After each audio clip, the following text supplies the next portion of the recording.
Hi friends, मैं अभिषेक आपका फिर से अपने इस YouTube channel the mega classes में स्वागत करता हूं। आज हम इस वीडियो में भारतीय संविधान में अनुच्छेद 14 के बारे में समझेंगे।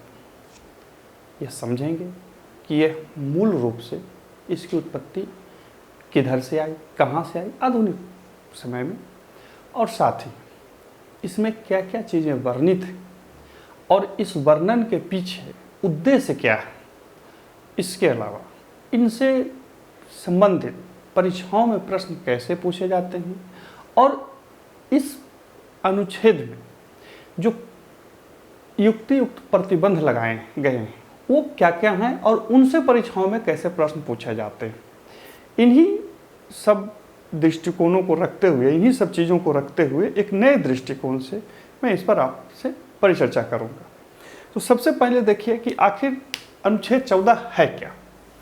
तो मौलिक अधिकारों के भाग 3 में अनुच्छेद 14 जो है वो साफ साफ उद्घोषणा करता है विधि के समक्ष समता एवं विधियों का समान संरक्षण। अब आपके मन में सवाल आ सकता है कि भाई विधि के समक्ष समता एवं विधियों का समान संरक्षण क्या है, क्या ये दोनों एक हैं या अलग अलग। तो इस विषय पर, मतलब ये दोनों एक हैं कि अलग अलग हैं, इस विषय पर आने से पूर्व हमें पहले ये समझना होगा कि आखिर ये विधि क्या होती है। तो जो हिंदी मीडियम के स्टूडेंट हैं वो पढ़े होंगे या जानते होंगे, हमारे हिंदी में एक शब्द है विधान, कि भाई ये विधान है, ये विधाता का बनाया हुआ विधान है, अर्थात ये चली आ रही परिपाटी है, परंपरा है, और इसे प्रायः एक नैसर्गिक मान्यता प्राप्त कानून के रूप में देखा जाता है। तो ये पुराने ज़माने की बात थी। नए ज़माने में जब आधुनिक राष्ट्र राज्य का उदय हुआ तो वहाँ पे हर नागरिक के कुछ अधिकार थे। याद रखिए, आधुनिक राष्ट्र राज्य से पूर्व जब राजाओं की साम्राज्य हुआ करते थे तो उस समय नागरिकों को अधिकार जो थे वही विधि और विधान के अधीन थे, अर्थात जो शास्त्रों में लिखी गई है, जो परिपाटी चली आ रही है, जो राजा ने बोल दिया वही विधान था, उनके लिए वही विधि थी। लेकिन आधुनिक समय में जो विधि थी वो लिपिबद्ध थी, अर्थात वो वर्णित थी, और जो वर्णित है, बात समझ रहे हैं, जो वर्णित है वही आधुनिक राष्ट्र राज्य के लिए क्या कहते हैं, मील का पत्थर या एक कील थी जिसके चारों परिधि में कोई भी राष्ट्र घूमते रहता है। बिना संविधान के आधुनिक समय में किसी भी राष्ट्र राज्य की कल्पना नहीं की जा सकती, या खास करके वैसे राष्ट्र राज्य की तो कल्पना बिल्कुल नहीं की जा सकती जहां मानवों को कुछ सार्वभौमिक अधिकार मिले हुए। तो ये एक भूमिका है कि आखिर पुरानी विधि और आधुनिक विधि के बीच में क्या अंतर है। अब इसको एक आधुनिक समय से समझते हैं। हम में से अधिकतर आदमी जो आधुनिक लोकतांत्रिक राज्यों में रहते हैं उन्होंने देखा होगा कि या अनुभव किया होगा या समझते होंगे कि कानून कैसे बनते हैं, कानून कौन बनाता है। मान के चलिए भारत की बात करें तो भारत में संसद कानून बनाती है। पाकिस्तान में, बांग्लादेश में, रशिया में, चाइना में, अमेरिका, इंग्लैंड, सब जगह के आप देखें तो देखिए कि विधि बनाने की यानी कि कानून बनाने की कुछ जो है वो एक निश्चित प्रक्रम है, और वहाँ की जो सर्वोच्च संस्थाएं हैं उन प्रक्रमों को अपना करके विधान को बनाती हैं, विधि को बनाती हैं। लेकिन इन सब में आपको कुछ न कुछ अंतर दिखेगा। अब देखिए, भारत में कानून बना, संसद बनाएगी, लेकिन उत्तर कोरिया में कौन बनाएगा, किम जोंग उन बनाएंगे। अब चूंकि वो तो उन्हें माना जाता है कि वो तानाशाह है, तो चूंकि जो मन होगा वो कानून बनाएंगे। लेकिन जब भारत में कानून बनेगा तो क्या होगा, क्या प्रधानमंत्री जी अपने मनमाना कानून को बना सकते हैं? नहीं बना सकते। क्यों? क्योंकि हमारे यहाँ विधि का शासन है। किसका शासन है? विधि का शासन। और यही जो 14 है ये विधि के शासन को उद्घोषित करता है। यदि परीक्षाओं में आपसे पूछे कि किस अनुच्छेद के तहत यह माना जाएगा कि भारत में विधि का शासन है, तो अनुच्छेद 14। ध्यान रखिए कि माननीय सुप्रीम कोर्ट की साफ साफ मानना है कि मौलिक अधिकारों में संशोधन के वक्त संसद को यह ध्यान रखना होगा कि वह 14 के मूलभूत तत्वों में कोई बदलाव नहीं कर सकती, अर्थात विधि के समक्ष समता एवं विधियों का समान संरक्षण में कोई बदलाव माननीय संसद भी नहीं कर सकती। अर्थात हमारे यहाँ जो विधि का शासन है उसमें कोई भी बदलाव किसी भी प्रकार से नहीं किया जा सकता, और विधि के शासन को हमारे संविधान का सबसे मूलभूत अंग माना है माननीय सुप्रीम कोर्ट ने। तो ये चीज़ आप सबसे पहले 14 और संविधान के बारे में गांठ बांध के पकड़ लीजिए, इसके बाद चीज़ों को समझने में आसानी रहेगी।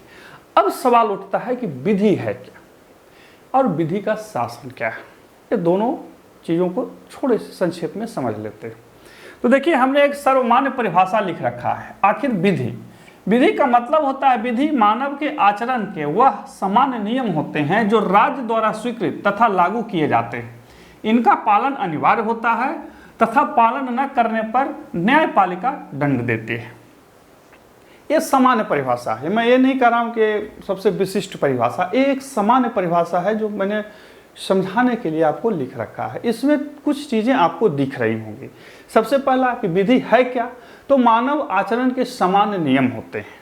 नियम है, इन्हें स्वीकृति कौन प्रदान करता है, तो राज्य करता है। याद रखिए, यहाँ संसद नहीं लिखा हुआ, राज्य लिखा हुआ। राज्य इन्हें स्वीकृति प्रदान करता है, और वो कैसे भी प्रदान कर सकता है, किसी भी संस्था के माध्यम से आपको प्रदान कर सकता है। और राज्य का ये दायित्व है कि वह इसके अनुपालन को सुनिश्चित करें, यानी कि जो कानून है, कानून बनाना राज्य का काम है और उसके अनुपालन को सुनिश्चित करना भी राज्य का काम है। लेकिन यदि अनुपालन नहीं हुआ तब क्या राज्य दंड देगा? नहीं। दंड कौन देगा? न्यायपालिका देगी। ये आधुनिक जो लोकतंत्र है उसके सबसे मील का पत्थर या सबसे पहले महत्वपूर्ण बिंदु है। इसके बिना आधुनिक लोकतांत्रिक व्यवस्था की कोई उत्तम परिकल्पना नहीं की जा सकती। हम याद रखिए, राज्य का काम है कानून को बनाना, कानून को लागू करवाना। न्यायपालिका का काम है उस न्याय के अनुपालन में जो व्याधा उत्पन्न हुई या उसके अनुपालन करने में कोई व्यक्ति चूक गया तो उसके लिए दंड करना। तो आधुनिक समय में ये होता है ना। पहले क्या था कि जो मन हुआ वो कानून बना दिया गया, एक ही व्यक्ति कानून भी बना रहा था, एक ही व्यक्ति दंड भी दे रहा था। अब आधुनिक राज्य में ऐसा नहीं होता। अब सवाल है कि देखिए, यहाँ पे मैंने बताया, इस परिभाषा लिखा, इसमें कुछ चीज़ें आपको क्या क्या मिला कि मानव के आचरण के सामान्य नियम होते हैं, राज्य द्वारा स्वीकृति अनिवार्य है उसकी, राज्य ही उसे लागू करेगा और न्यायपालिका दंडित करेगी। ये सामान्य स्थिति है विधि का। अब है विधि का शासन। विधि का शासन का मतलब हुआ कि हर चीज विधि के अधीन होगी और विधि भी विधि के अधीन बनेगी। इसे सीधा सीधा समझ लीजिए कि कानून का शासन का मतलब हो गया, कानून के राज का मतलब हो गया किसी भी स्वेच्छाचारी व्यक्ति के शासन का अंत। यानी कि कोई भी व्यक्ति अपने दिमाग में उत्पन्न होने वाले कोई भी कानून को हम पर थोप नहीं सकता। कानून भी कानून के दृष्टिकोण से रखते हुए, कानून के प्रक्रिया का पालन करते हुए भी कानून बनेगा। हमारे यहाँ संसद सर्वोच्च है। संसद कोई भी कानून बना सकती है, लेकिन वो एक निश्चित प्रक्रिया के अधीन ही कानून बनाएगी और इसी को विधि का शासन कहा जाता है। तो आशा है कि आपको विधि और विधि के शासन में समझ में आ गई होगी।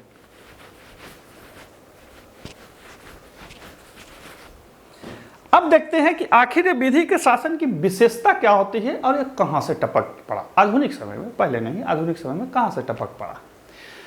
तो एक विद्वान थे एवी डायस, इन्हें आधुनिक न्यायविदों में इन्हें कहिए तो एक ध्रुव तारे की तरह देखा जाता है और ये इंग्लैंड के थे। इनका जन्म 1835 में और मृत्यु 1922 में हुई थी और 1885 में इन्होंने एक पुस्तक लिखी। पुस्तक का नाम था introduction to the study of the law of the constitution. इस पुस्तक का नाम था। अब बोले ये काला लिख दिए हैं, परीक्षाओं में पूछेगा नहीं, सिर्फ जानकारी के लिए आपको बता दे रहा हूँ। जैसे ही विधि का शासन, विधि से संबंधित कोई भी चीज़ आप डालेंगे गूगल पे तो इन्हीं का पूरा डिटेल आपको दिख जाएगा। तो इन्होंने पुस्तक लिखी और उस पुस्तक में बहुत क्या कहते हैं, ब्रॉड रूप से, बहुत ही विस्तृत रूप से समझाया है कि आधुनिक राष्ट्र में या आधुनिक समय में मानव के जो अधिकार हैं वो कैसे संसदीय विधि विधान के अधीन होते हैं और संसद जो है उसके लिए उत्तरदायी है। हालांकि मैंने ये चीज़ों को बहुत ही कंप्रेस, बहुत ही छोटी करके लिखी है। हजारों विद्वान इसे हजारों तरीके से पढ़ते हैं। ये सिर्फ मैंने आपको जानकारी के लिए बता दी कि आधुनिक जो विधि का शासन जो है उसके प्रतिपादक कहिए या उसके कहिए कि सबसे उन्नत व्याख्याता जो हैं वो यही हैं, एवी डायसी, और ये इंग्लैंड के थे। तो विधि का शासन, विधि और विधि का जो शासन है वो ब्रिटिश संविधान की विशेषता है। याद रखिए, विधि या और विधि का शासन जो विशेषता है वो ब्रिटिश संविधान की विशेषता है। अब परीक्षाओं में आपसे ये पूछा सकता है कि विधि का शासन की परिकल्पना सर्वप्रथम कहाँ की गई या किस संविधान की प्रारंभिक विशेषता है, तो ये ब्रिटिश संविधान की विशेषता है। लेकिन ध्यान रखिए, यहाँ दो चीज है, विधि के समक्ष समता और विधियों का समान संरक्षण, ये दोनों अलग अलग है। बात समझ रहे हैं? अभी हम विधि के समक्ष हैं, तो विधि यह ब्रिटिश संविधान की विशेषता है। अब सामान्यतः विधि के शासन के तीन अर्थ होते हैं। अर्थ तो इसके बहुत सारे होते हैं, लेकिन मैंने इसे भारतीय संदर्भ में लिखा है। इसके तीन अर्थ होते हैं। देखिए, तीन अर्थ जब समझ जाएंगे तो पूरे भारतीय संविधान के जो मूल सात तत्व है उसको आप समझ जाइएगा कि कैसे कैसे क्या चीज है। पहला, कानून, विधि ही सर्वोपरि है। देश का शासन कानून से चलता है एवं किसी व्यक्ति विशेष की स्वेच्छाचारता से नहीं।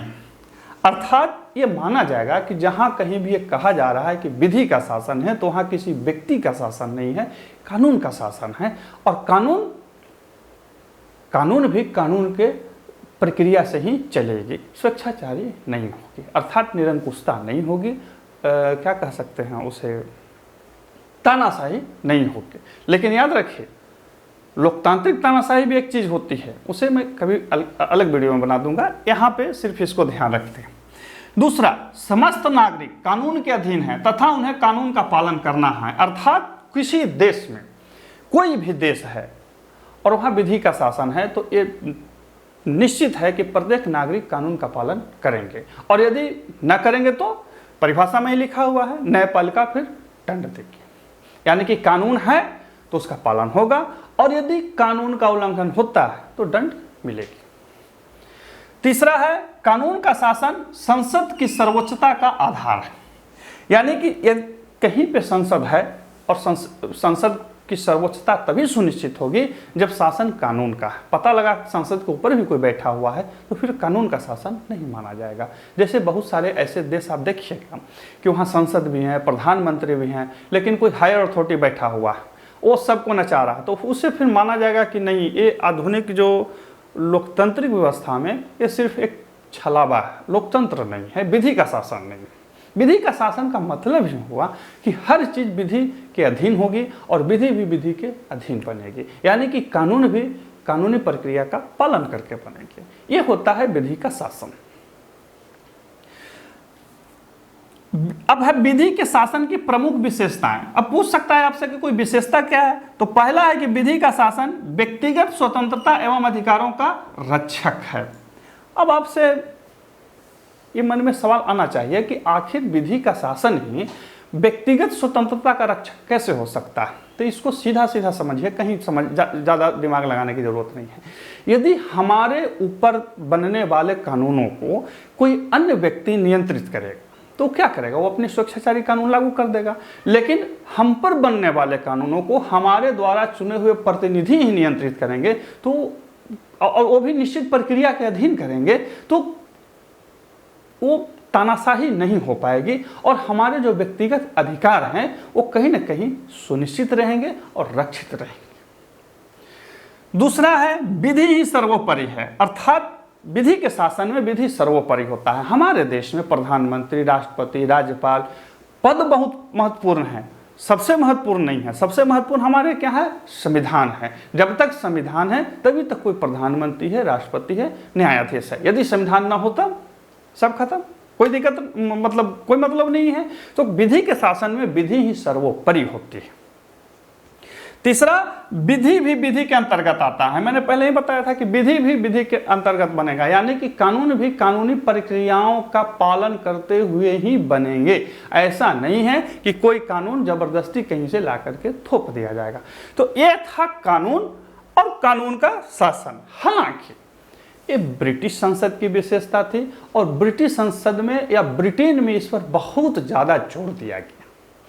जब भारत का संविधान बना तो इसमें कुछ नम्यता लाई गई और उसी नम्यता को हम समझते हैं विधियों का समान संरक्षण में। और विधियों का समान संरक्षण जो विशेषता है वो अमेरिकी संविधान से ली गई, अर्थात संसदीय निरंकुशता जो ब्रिटिश संसद में थी या ब्रिटिश की देन थी, उसको कुछ नम्य करते हुए हमारे यहाँ विधियों का समान संरक्षण को भी लाया गया और दोनों को मिला करके बनाया गया अनुच्छेद 14।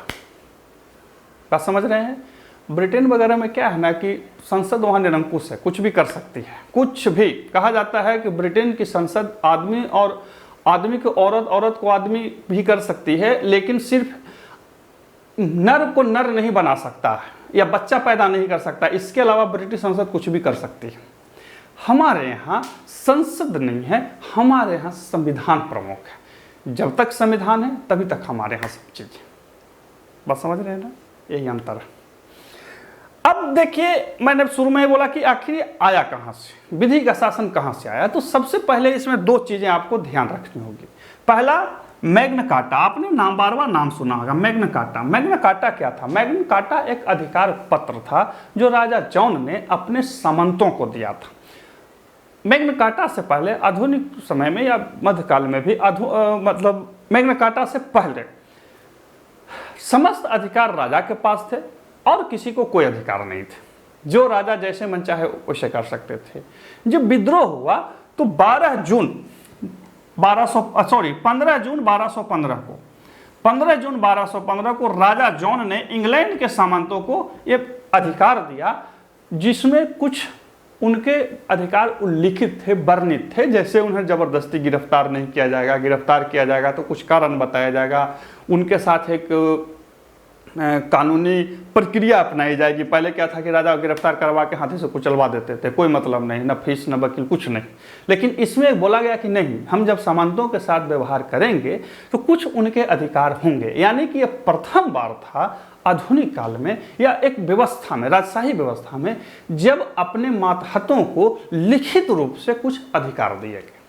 इसके पहले कोई लिखित अधिकार नहीं था। जो कहीं जैसे हमारे यहाँ बहुत सारी स्मृतियाँ थी, उसमें जो अधिकार वर्णित थे बस वही है। राजा के पास बैठे हुए कुछ पंडित वगैरह हैं, वो अपना व्याख्या कर दिए, वही अधिकार आपका हो गया। मिला तो मिला, नहीं मिला तो नहीं मिला। लेकिन मैग्ना कार्टा में पहली बार राजा ने अपने मातहतों को लिखित रूप से दिया। लेकिन यहाँ ध्यान रखिए, ये आम जनता को नहीं मिला, ये सामंतों को मिला। आम जनता को मिलने में अभी भी 600 साल समय था। इसके अलावा जब द्वितीय विश्व युद्ध के बाद यूएनओ का गठन हुआ तो यूएनओ ने बहुत विचार करने के बाद एक अधिकार पत्र घोषित किया। वो 10 दिसंबर 1948 को यूएनओ ने मानव अधिकारों की सार्वभौमिक घोषणा अंगीकार किया। मानव अधिकारों के सार्वभौमिक घोषणा अधिकार किया। इसमें यूएनओ ने माना कि हर मानव के कुछ न कुछ मूलभूत अधिकार होते हैं और धरती के किसी भी हिस्से से उनके इस अधिकारों से वंचित नहीं किए जा सकते।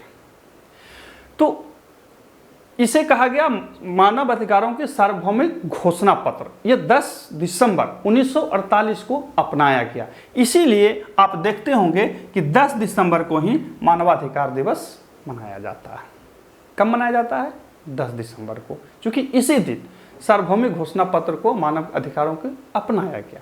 तो चूंकि हमारा जब संविधान बन रहा था तो उसी काल में ये घोषणा पत्र अपनाई गई थी। तो संविधान निर्माताओं ने इसी को पकड़ते हुए, इसी को लेते हुए और विधि के समक्ष समता और विधियों का समान संरक्षण जैसे शब्दों को उठाते हुए अनुच्छेद 14 में ये सारी चीज़ों को समाहित किया। तो आशा है कि इससे अब समझ में आई होगी कि ये चीज़ें कहाँ से आई, कैसे उत्पन्न आई। अब देखते हैं अनुच्छेद 14 को, उन विशेषताओं जो हमारे संविधान में वर्णित हैं और उस दृष्टिकोण से आपको समझने की जरूरत है। अब देखते हैं इसके दोनों पदों को।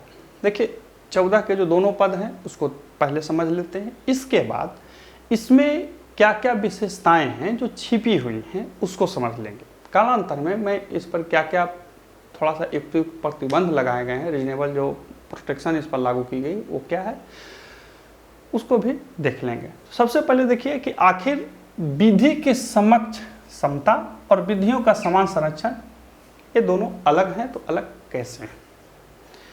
देखिए पहला जो है वो ब्रिटिश संविधान से लिया गया है, विधि के समक्ष समता यानी कि इक्वलिटी बिफोर लॉ। ये ब्रिटिश संविधान की धारणा है या ब्रिटिश संविधान से लिया गया है और यह एक नकारात्मक धारणा है। नकारात्मक धारणा इसलिए कि यहाँ पे व्यक्ति को कोई भी अधिकार नहीं दिए गए, सीधा सीधा कह दिया गया कि विधि के आगे कोई कुछ नहीं। तो परीक्षाओं में जब आपसे पूछे कि अनुच्छेद 14 में वर्णित विधि के समक्ष समता या इक्वलिटी बिफोर लॉ किस प्रकार की अवधारणा है, तो नकारात्मक अवधारणा है। कहाँ से ली गई है, तो ब्रिटिश संविधान से ली गई है, ध्यान रखिएगा। और इसका जो मूल उद्देश्य है या मूल जो आधार है वो ये कहता है कि विधि जो होगी वो सर्वोपरि होगी और विधि के आगे सब बराबर होंगे। क्या राजा, क्या मंत्री, क्या अमीर, क्या गरीब, सब के सब बराबर होंगे। इसको ऐसे समझिए कि संसद ने एक नियम बनाया कि यदि कोई व्यक्ति हत्या करता है तो उसे फांसी दी जाएगी। तो ये सब पर लागू होगा, बात समझ रहे हैं, ये सब पर लागू होगा। मैं हत्या करूं तो मुझे भी फांसी होगी, कोई और हत्या करे तो उसे भी फांसी होगी, प्रधानमंत्री हत्या करेंगे तब भी फांसी होगी। लेकिन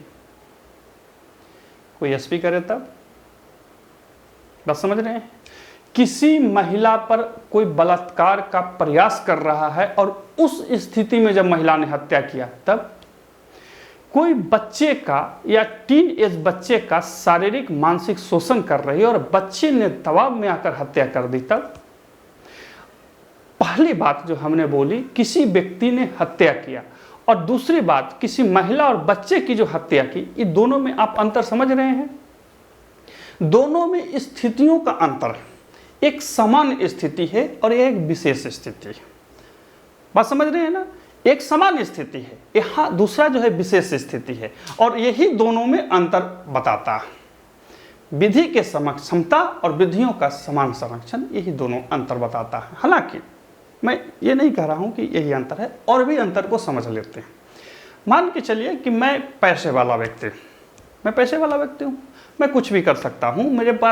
मेरे पर कोई केस हो गया, मेरे साथ कुछ ऐसी अनुचित बात हो गई कि हमने किसी पर केस किया और उसे कोर्ट में घसीट लिया, घसीट सकते हैं। अब जब चूंकि मैं पैसे वाला व्यक्ति हूँ, मैं कोर्ट में जा सकता हूँ, मैंने बहुत अच्छा वकील खड़ा कर लिया।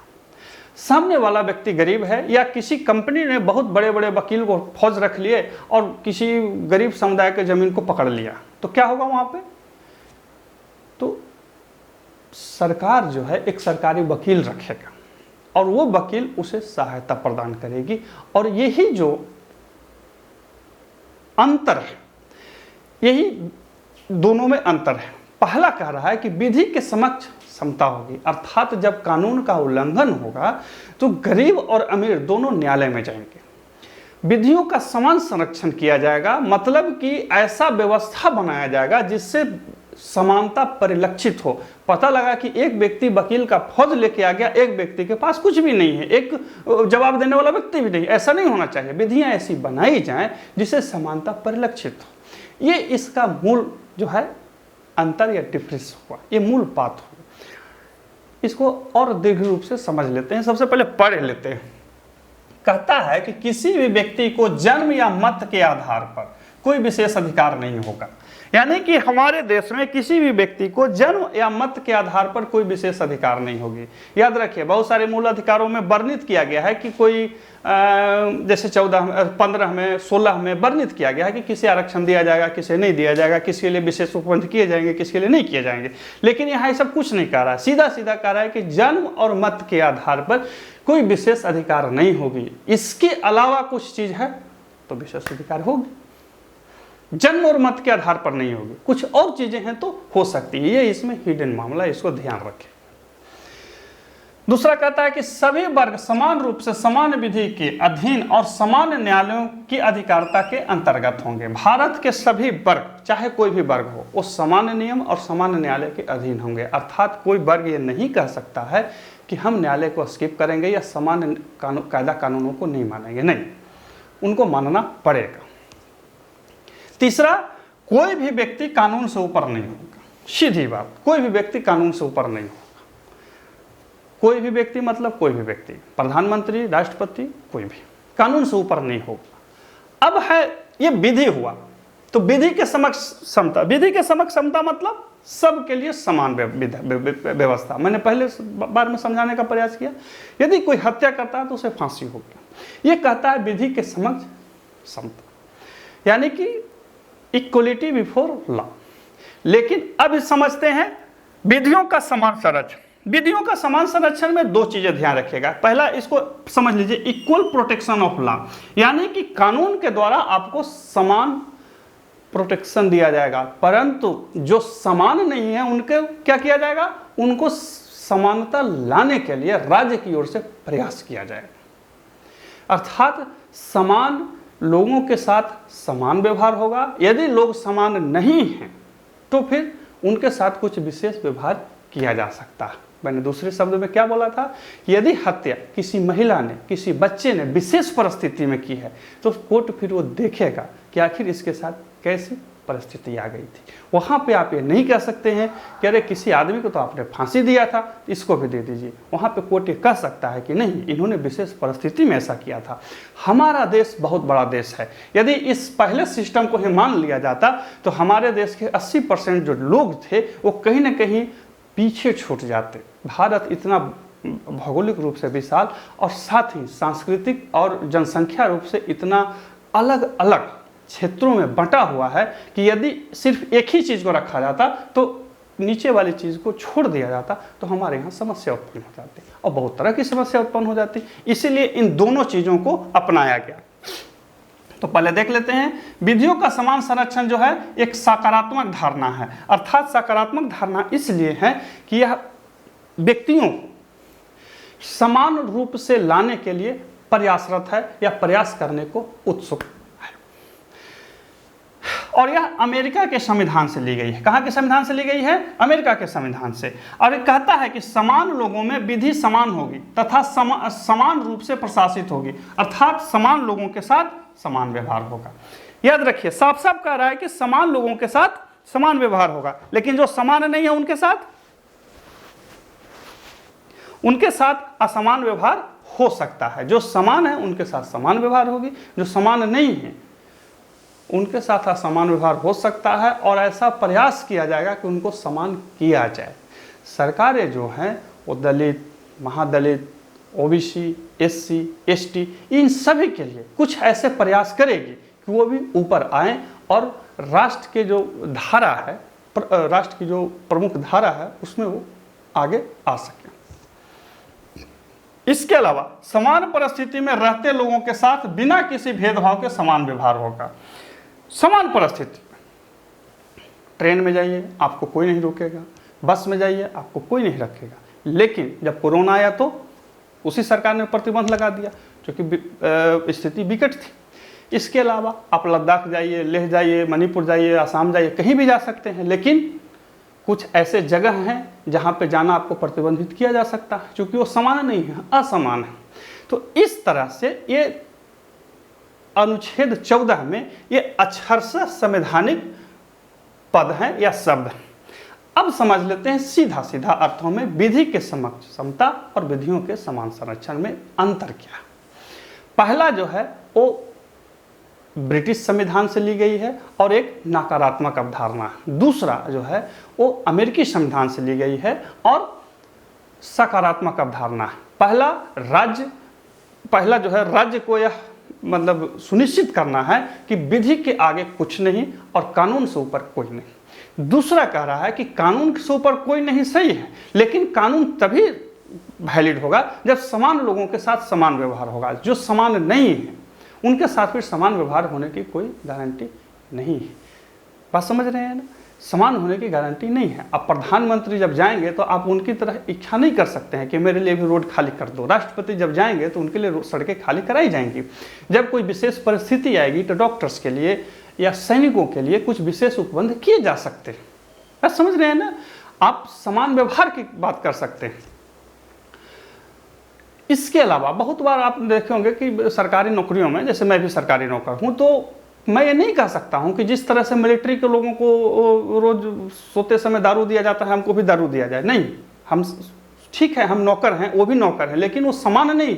यहाँ परिस्थितियाँ अलग अलग हैं, तो अलग अलग परिस्थितियों में अलग अलग व्यवहार किया जा सकता है और यही विधियों का समान संरक्षण बतलाता है। अर्थात परिस्थिति अलग है तो व्यवहार भी अलग होगा। ठीक है, तो अब देखते हैं इसके अन्य बातों को। अब देखते हैं इसके अन्य कुछ महत्वपूर्ण तथ्यों को। इन तथ्यों को हमने परीक्षा उपयोगी दृष्टि से विभिन्न जगहों से उठाया है और इसे एक जगह लिपिबद्ध कर लिया। आप इसे एक नज़र से देख सकते हैं। हमने इसे विशेष तथ्य भी लिखा है। ये इसलिए कि एक तो आपको समझ में आए और जब परीक्षाओं में पूछे तो आप कंफ्यूज ना हो, दिक्कत ना हो आपको समझने। देखिए, अनुच्छेद 14 में पहले ही मैंने बताया कि विधि के समक्ष समता और विधियों को समान संरक्षण, दोनों दो चीज़ें हैं। पहला, विधि से ऊपर कोई नहीं होगा। दूसरा कह रहा है कि समान लोगों के साथ समान विधि होगा।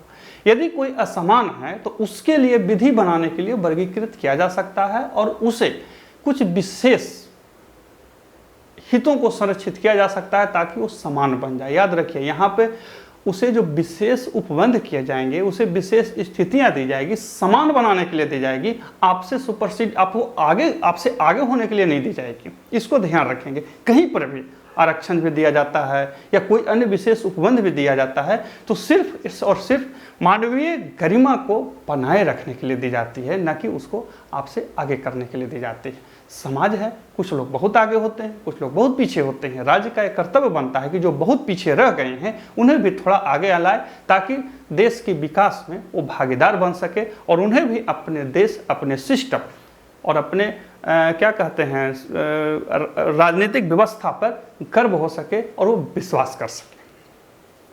तो कहता है कि समानता और विधि के समान संरक्षण की धारणा राजनीतिक लोकतंत्र में सामाजिक और आर्थिक न्याय को अपनी परिधि में लेता है। अर्थात अनुच्छेद 14 में वर्णित विधि के समक्षमता और विधियों का समान संरक्षण जो है वो अपने देश में जो राजनीतिक, सामाजिक, आर्थिक जो न्याय है उसको अपनी परिधि में लेता है। याद रखिए, राजनीतिक, आर्थिक और सामाजिक तीनों को अपनी परिधि में लेता है। यानी कि जहाँ कहीं भी इन सब चीज़ों के लिए, यानी कि राजनीतिक लोकतंत्र या लोकतांत्रिक स्वतंत्रता, आर्थिक स्वतंत्रता या सामाजिक न्याय की बात होगी, वहाँ पर राज्य आगे आएगा और वे करेगा और आप उसको नहीं रोक सकते हैं। अनुच्छेद 14 ये गारंटी देता है और ये राज्य को अधिकार देता है। ये इसके पीछे की बातें होते हैं। दूसरा जो है अनुच्छेद 14 एक जैसे व्यवहार की बात करता है, न कि समरूप व्यवहार की। सीधे समझ लीजिए कि यदि कुछ घटना होती है, कोई बात होती है तो एक जैसे व्यवहार होंगे, समरूप व्यवहार नहीं होगी। समरूप व्यवहार का मतलब हो गया कि सबके साथ एक ही तरह से करना नहीं। कुछ लोग हैं जो विशेष होंगे, उनके साथ विशेष व्यवहार होगा। समझ लीजिए, ये इसका सबसे बड़ा अंतर है। कुछ विशेष होते हैं, जैसे बच्चे अलग हैं, महिलाएं अलग हैं, बुजुर्ग अलग होते हैं। साथ ही हमारे यहाँ सेवाओं में बहुत सारे लोग अलग अलग होते हैं। एक ही पद, मान के चलिए ग्रुप सी के पद पर ही कोई गोली चला रहा होता है, कोई कलम चला रहा होता है, कोई फावड़ा चला रहा होता है। तो इन सब के साथ जो है राज्य एक जैसा व्यवहार करेगा, लेकिन इनकी परिस्थितियां अलग हैं तो इनके साथ व्यवहार भी, इनके जो संस्थाएं हैं वो अलग अलग करेंगी। व्यक्ति को ये नहीं कह सकता है कि अरे हम तो गोली चलाने में बहाल हुए थे, नहीं हम भी कलम चलाएंगे, हम गोली नहीं चलाएंगे, नहीं, तब फिर वहाँ पर दंड आपको दी जाएगी, फिर आप दंडित हो जाएंगे। तो इस समरूप व्यवहार की बात करता है, मतलब एक जैसे व्यवहार की बात करता है, न कि समरूप व्यवहार की। ध्यान रखेंगे, समता की धारणा युक्ति संगत या विभेदकारी विभेद कर सकता है। यानी कि समानता की जो धारणा है वो विभेद कर सकता है। आप बोलिए कि भाई समानता की बात कर रहे हैं, विभेद भी कर रहे हैं, क्यों? तो इसके पीछे कारण है, समानता की धारणा का मतलब हुआ गया कि जब लोग समान होंगे तभी समान व्यवहार होगा। जब लोग समान ही नहीं हैं तो फिर समान व्यवहार कैसे होगा? तो जो समान नहीं है उनको समान बनाने के लिए कुछ कानून लाए जाएंगे, कुछ विधियां बनाई जाएंगी और राज्य को इससे रोका नहीं जा सकता। यही इसका जो है ना सबसे मेन पॉइंट है। इसके अलावा विधान, इसी का मतलब जो समता की धारणा का जो विभेदकारी विभेद है उसी को मैंने दीर्घ में लिखा है कि विधानमंडल विधि निर्माण के उद्देश्य से व्यक्तियों का वर्गीकरण कर सकता है तथा उन्हें पूर्ण रूपेण परिभाषित कर उस वर्ग में रख सकता है। यह वर्गीकरण युक्तियुक्त यानी कि रीजनेबल होगी तथा न्यायालय इसमें हस्तक्षेप नहीं करेंगे। अर्थात जब राज्य को लगता है कि समानता परिलक्षित नहीं हो रही है तो वह एक वर्गीकरण कर सकता है और यह वर्गीकरण युक्तियुक्त होगी और उसे बताना पड़ेगा कि हमने यह वर्गीकरण क्यों किया। उसे बताना होगा कि अंत्योदय जैसे कार्यक्रम या प्रौढ़ शिक्षा जैसे कार्यक्रम या ऐसे कोई कार्यक्रम, जैसे महिलाओं को विशेष छूट देना, बुजुर्गों को विशेष छूट देना या समाज के किसी वंचित वर्ग को विशेष स्थितियों में रखना या किसी भौगोलिक सीमा को एक अलग अबद्ध रूप से देखना, इसको विधानमंडल कर सकती है। पूर्णतः विधानमंडल के इच्छा के अधीन है और विधानमंडल जब ऐसा करेगी यानी कि वर्गीकरण जब करेगा तो उसे बताना पड़ेगा कि क्यों किया है और इस वर्गीकरण को करके यदि वह कुछ विशेष रियायत करता है तो उसमें न्यायालय हस्तक्षेप नहीं कर सकते हैं। न्यायालय नहीं कह सकती है कि अरे आप ऐसा क्यों किए, परंतु यदि मामला विधिक होगा तो न्यायालय में चला जाएगा, यानी कि वर्गीकरण मनवाना होगा तो न्यायालय में चला जाएगा। बात समझ रहे हैं? वर्गीकरण मनमाना नहीं होना चाहिए, बाकी वो वर्गीकरण कर सकता है। आपने देखे होंगे कि हमारे देश में कितनी तरह से चीज़ों को वर्गीकृत किया गया, एक समाज को ही किस तरह से वर्गीकृत किया गया और ये वर्गीकरण की जो धारणा है वो समता की धारणा में ही अभिलक्षित है, परिलक्षित है।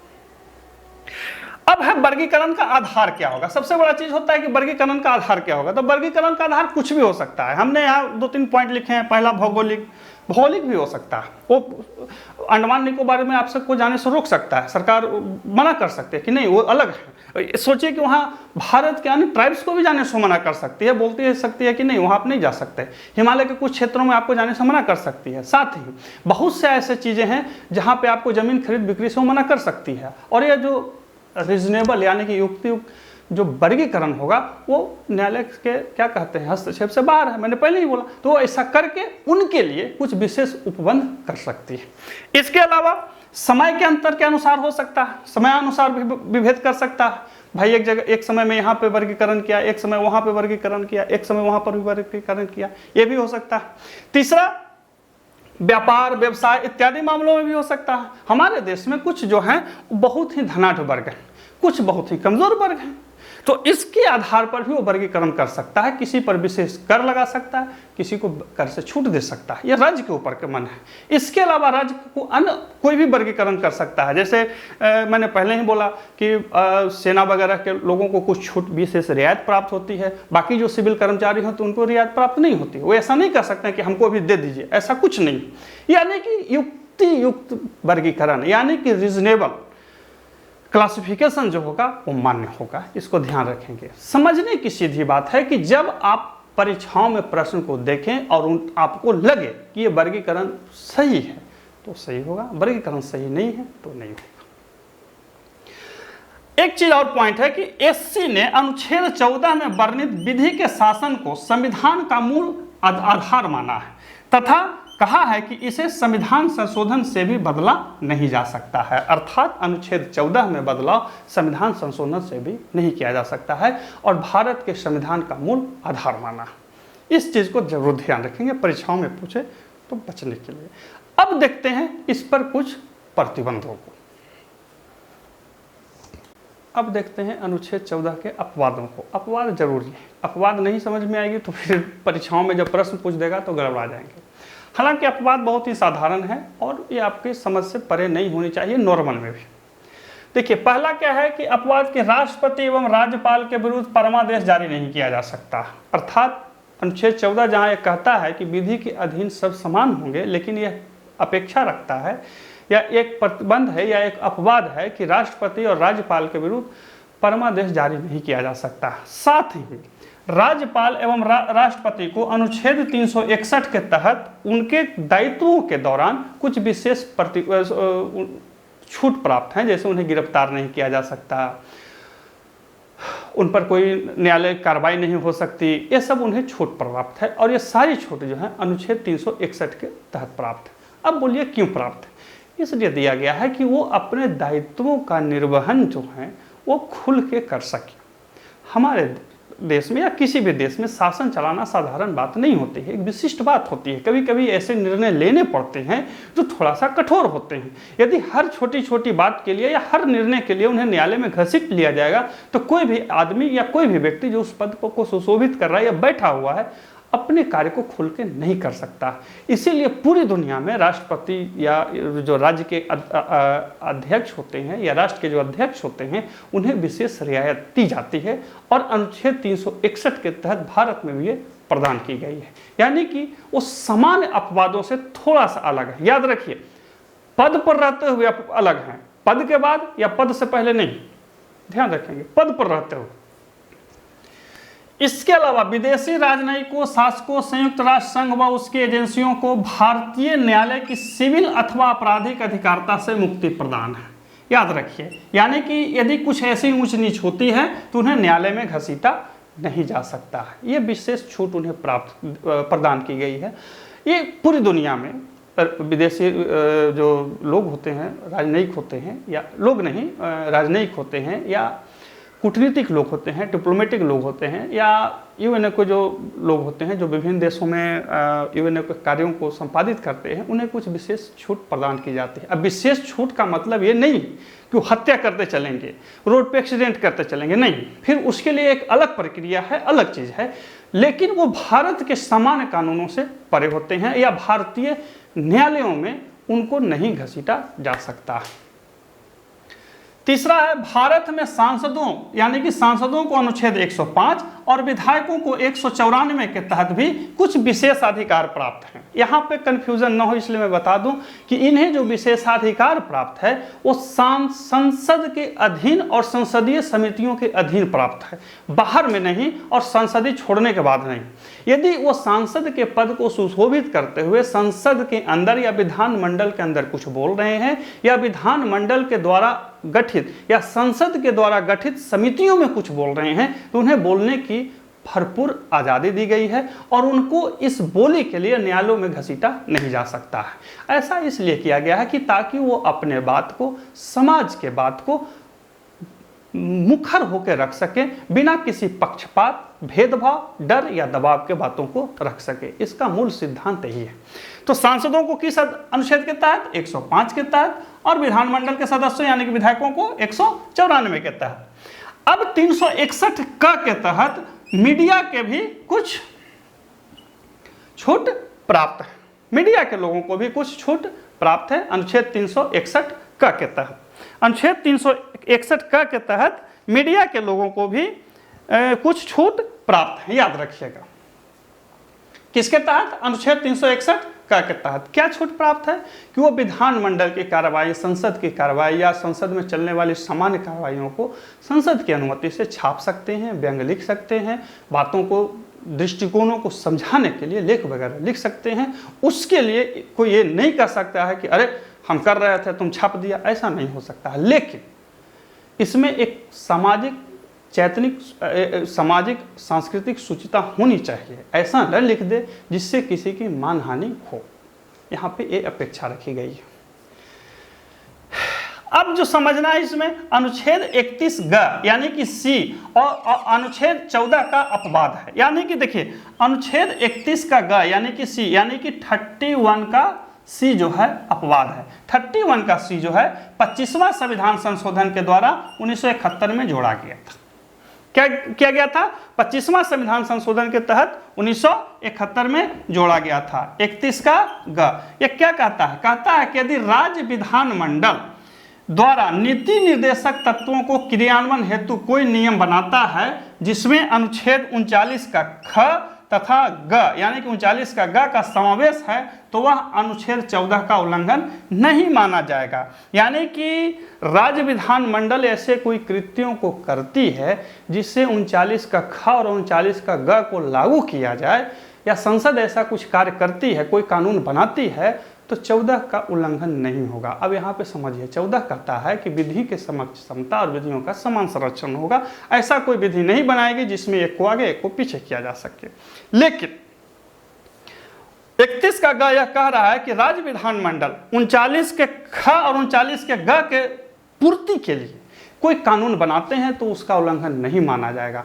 अब 39 का ख और ग क्या है उसको समझ लीजिए। 39 का ख कहता है कि समाज के भौतिक संसाधनों का सर्वोत्तम बंटवारा होगा, यानी कि देश के जो भौतिक संसाधन है उसको इस तरह से बंटवारा होगा कि उसे सभी लोगों को प्राप्त हो, यानी कि धन का एक जगह केंद्रण या संसाधनों का एक जगह केंद्रण नहीं किया जाएगा। ग क्या कहता है कि धन का एक जगह संकेंद्रण नहीं होगा, यानी कि ऐसी नीति राज्य नहीं बनाएगा कि कुछ लोग बहुत अमीर हो जाएं, बाकी लोग बहुत गरीब हो जाएं। और इसे रोकने के लिए, यानी कि ऐसी कोई व्यवस्था चल रही है जिसमें कुछ लोगों को बहुत धन प्राप्त हो रहा है, कुछ लोगों को नहीं प्राप्त हो रहा है, तो वो कानून बना सकता है और कानून के तहत इसको प्रतिबंधित कर सकता है। लोग ये नहीं फिर कहेंगे कि ये 14 का उल्लंघन है, हम भाई रोज हजारों डॉलर कमा रहे थे, तुम ऐसा नियम बना दिया कि अब हम 500 डॉलर कमा रहे हैं। राज्य ऐसा कर सकता है और यदि वो करेगा तो 14 का उल्लंघन नहीं होगा। इसके अलावा भौतिक संसाधनों का बंटवारा इस तरह से किया जाएगा कि उसमें सबकी सहभागिता हो। देश के जितने भी संसाधन हैं, याद रखिए देश के संसाधन, कोई भी समुद्र के अंदर, समुद्र के बाहर, धरती के अंदर, धरती के ऊपर कोई भी संसाधन हो, सरकार उसे इस तरह से बांटेगी कि उसमें सबकी सहभागिता सुनिश्चित हो सके। ये 39 का ख कहता है। धन का संकेंद्रण रोकने के लिए 39 का ग कहता है। और इन दोनों के बंटवारे को या इन दोनों के सामूहिक हितों से संबंधित कोई कानून जो बनाएगा वो 39 ग के तहत होता है और 39 ग के तहत जो कानून बनेगा वो 14 का अपवाद होगा। इसी पर टिप्पणी करते हुए माननीय सुप्रीम कोर्ट ने कहा था कि जहां 31 का ग आता है, क्या जहां 31 का ग आता है वहां से 14 चला जाता है। यह सुप्रीम कोर्ट की टिप्पणी है, इसे हमने लिख दिया। अब जब परीक्षाओं में पूछ ले कि किस अनुच्छेद के आने से 14 घिस जाएगा, लोप हो सकता है, खत्म हो सकता है, तो 31 का ग। 31 का ग क्या कहता है कि यदि 39 के ख और 39 के ग को रखने के लिए उनको विशेष परिस्थितियों को देखते हुए राज्य ऐसा कोई कानून बनाता है जिसमें 39 का ख और ग को सुनिश्चित रूप से बंटवारा किया जा सके, तो वो वैलिड होगा और 14 का उल्लंघन नहीं होगा। तो यही इसका मूल रूप से समझना था 31 का ग यानी कि 31 के सी की। तो ये सारे अपवाद थे। अपवादों को ध्यान रखेंगे, परीक्षाओं में कभी कभी अपवादों से अच्छा खासा प्रश्न पूछ लेता है।